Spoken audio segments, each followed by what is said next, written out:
Could you imagine being known mostly as someone else's brother? Not in a cruel way, not as an insult, just factually. When people talk about Peter, they might add, "Oh, and his brother Andrew was there too."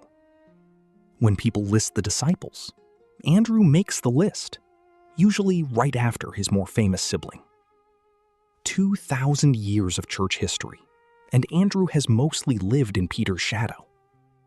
But here is what the record actually shows.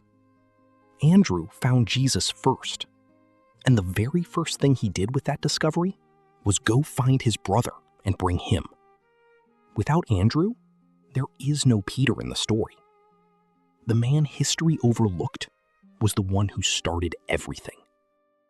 Andrew was the son of a man named Jonah.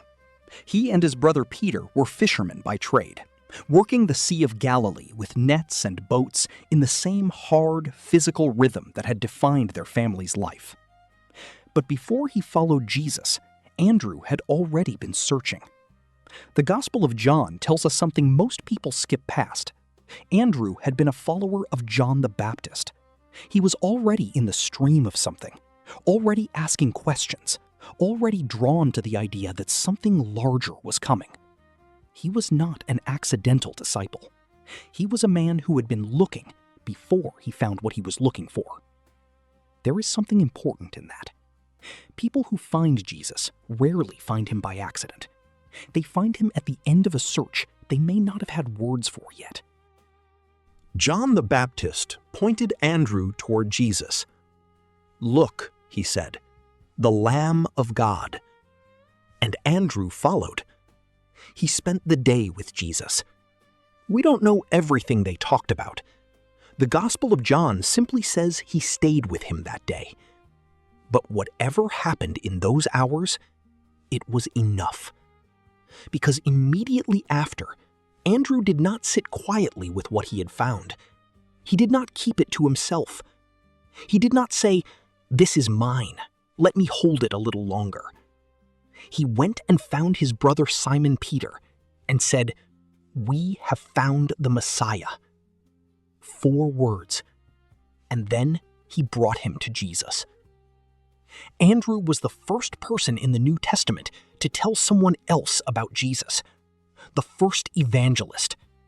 Before there was a sermon, before there was a church, there was Andrew, going to get his brother. And then Peter stepped forward, and the story, in many ways, became Peter's. Peter who walked on water. Peter who made the great confession at Caesarea Philippi. Peter who preached on the day of Pentecost. Peter, Peter, Peter. Andrew keeps appearing in the lists of disciples. He is present for the ministry years. He asks Jesus a question on the Mount of Olives. He is in the upper room after the resurrection. He is there. But the spotlight? Almost never. For most people, that gap between contribution and recognition would be corrosive. The bitterness of being the one who found something first and then watched someone else become the face of it, that is a real human wound. Andrew shows no sign of carrying it. None. He kept showing up. He kept bringing people forward. He did the work without needing the credit. That is not a small thing. That is one of the rarest things. And then he brought him to Jesus. Andrew was the first person in the New Testament to tell someone else about Jesus. The first evangelist.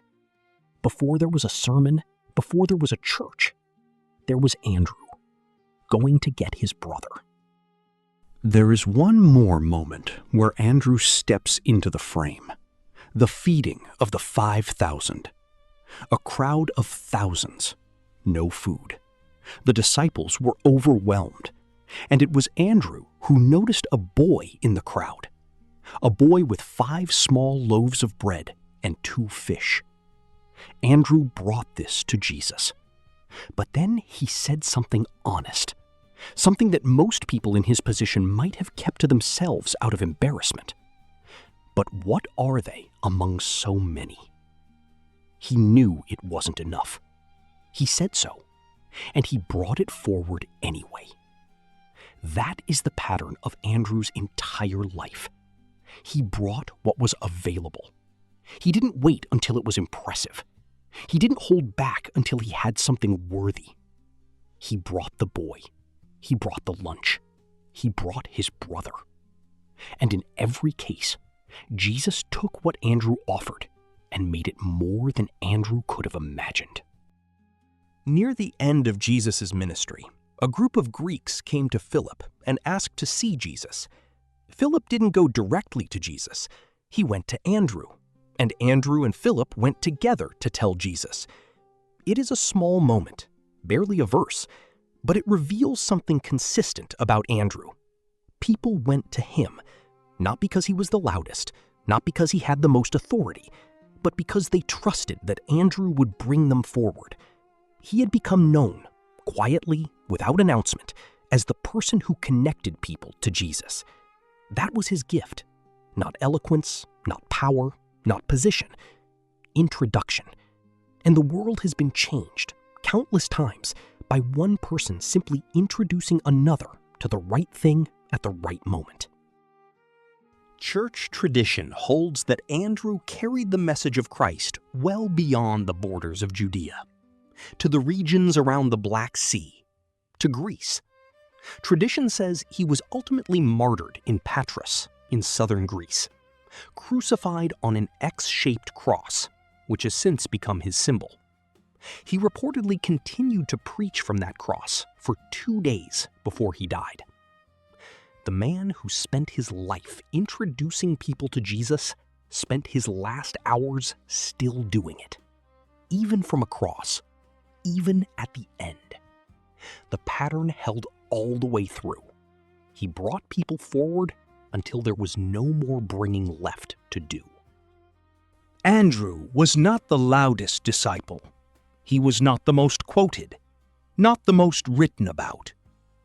He is the most overlooked of the inner group, the brother of the famous one, the one who handed over the boy's lunch, the one who quietly went and got Philip when the Greeks came asking. And yet, Peter, the rock of the early church, came because Andrew went to get him. The 5,000 were fed because Andrew paid attention to a boy no one else noticed. Strangers found their way to Jesus because Andrew walked them to the door. Some people changed the world loudly.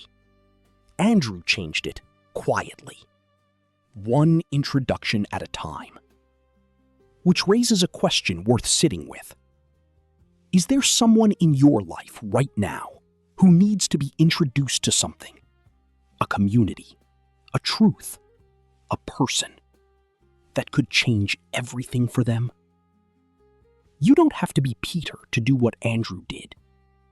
You just have to be willing to go get someone. Subscribe to Word in Motion and come back for the next episode. James is next, the fiery disciple who wanted greatness and found out what it really costs.